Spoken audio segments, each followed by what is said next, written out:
முன்னொரு காலத்தில் செல்வத்தின் மீது வெறிகொண்ட மன்னன் ஒருவன் இருந்தான். பல வருடங்களாக அவன் ஏராளமான செல்வங்களை சேகரித்தான். திருடர்களுக்கும் கலகக்காரர்களுக்கும் பயந்த அந்த அரசன் காட்டின் ஆழத்தில் ஒரு இரகசிய நிலத்தடி அறையில் தான் சேகரித்த செல்வங்களையெல்லாம் மறைத்து வைத்தான். அந்த இரகசிய அறைக்கு 2 சாவிகள் மட்டுமே இருந்தன. ஒரு சாவி அந்த மன்னனிடமும் மற்றொன்று அவரது நம்பகமான அமைச்சரிடமும் இருந்தது. இந்த மறைக்கப்பட்ட செல்வத்தை பற்றி வேறு யாருக்கும் தெரியாது. ஒரு நாள் அந்த ராஜா தான் சேகரித்து மறைத்து வைத்திருந்த செல்வங்களையெல்லாம் தனியாக பார்க்க முடிவு செய்தார். அதனால் அந்த ராஜா செல்வங்கள் மறைத்து வைக்கப்பட்டிருந்த அந்த இரகசிய அறைக்கு தனியாக சென்றார். அந்த அறையின் பிரம்மாண்டமான கதவை திறந்து உள்ளே நுழைந்தார். அங்கு மின்னும் தங்கம், அரிய இரத்தின கற்கள் மற்றும் வெள்ளி நாணயங்களை பார்த்தார். திருப்தி அலை அவரை மூழ்கடித்தது. அதே நேரத்தில் அந்த ராஜாவினுடைய அமைச்சர் அந்த பகுதியை கடந்து சென்று கொண்டிருந்தார். அப்போது அந்த புதையல் அறையின் கதவு திறந்து கிடப்பதை அவர் கவனித்தார். அதை கண்டு கவலையடைந்த அமைச்சர், நான் கடைசியாக வந்தபோது இந்த அறையை பூட்ட மறந்துவிட்டேனோ என்று நினைத்தார். பின் உள்ளே சென்று பார்க்காமல் வெளியில் இருந்தபடியே வேகமாக கதவை தாளிட்டுவிட்டு வெளியேறினார் அமைச்சர். தனது செல்வத்தின் மீதான வியப்பில் மூழ்கியிருந்த மன்னர் வெளியே என்ன நடந்தது என்பது தெரியாமல் இருந்தார். இறுதியாக அவர் அந்த அறையில் இருந்து வெளியேற திரும்பினார். அப்போது அவர் ஒரு பயங்கரமான உணர்வை சந்தித்தார்.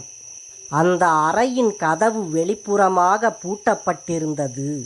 இதை கண்ட மன்னருக்கு பீதி ஏற்பட்டது.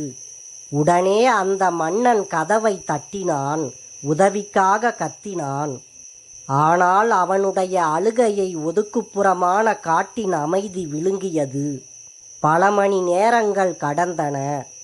பசியும் தாகமும் அவனை வாட்டின. அந்த மன்னன் மின்னும் நகைகளை நோக்கி திரும்பி, உங்களில் யாராவது எனக்கு ஒரு சொட்டு தண்ணீர் கொடுக்க முடியுமா என்று கெஞ்சினார். அவர் தங்கத்தையும் வெள்ளியையும் நோக்கி தன் கையை நீட்டி, உங்களால் எனக்கு ஒரு துளி உணவு கூட கொடுக்க முடியுமா என்றார். ஆனால் நிச்சயமாக அந்த உயிரற்ற செல்வங்கள் அசையாமல் பயனற்றதாகவே இருந்தன. கடந்து செல்லும் ஒவ்வொரு மணி நேரத்திலும் அவரது சக்தி குறைந்து கொண்டே வந்தது. விரக்தி அதிகரித்த போது அவர் கசப்பான உண்மையை உணர்ந்தார். உயிர் வாழ்வதற்கு முன்னால் அவரது பரந்த செல்வத்திற்கு எந்த மதிப்பும் இல்லை. பின் அந்த ராஜா தன்னிடம் இருந்த பலத்தையெல்லாம் திரட்டி அவர் ஒரு கூர்மையான ஒரு கல்லை எடுத்தார். அந்த கல்லினால் தனது விரலை குத்தி கொண்டார். பின் தனது இரத்தத்தை பயன்படுத்தி சுவரில் ஒரு செய்தியை எழுதினார்.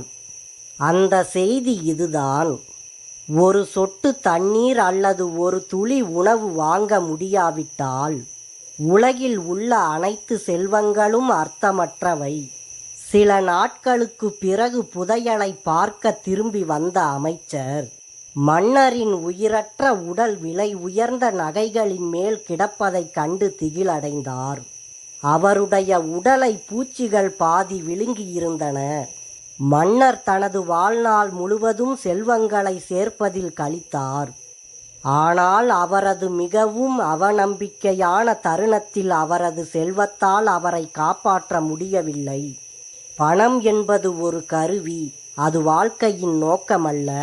நமது பயணத்தின் முடிவில் நமது செயல்கள் மட்டுமே நம்மை வரையறுக்கின்றன. மற்றவர்களுக்கு உதவுவதிலும் கருணையை பரப்புவதிலும் நம் வாழ்க்கையை செலவிட்டால் அதுதான் உண்மையிலேயே முக்கியமான செல்வம்.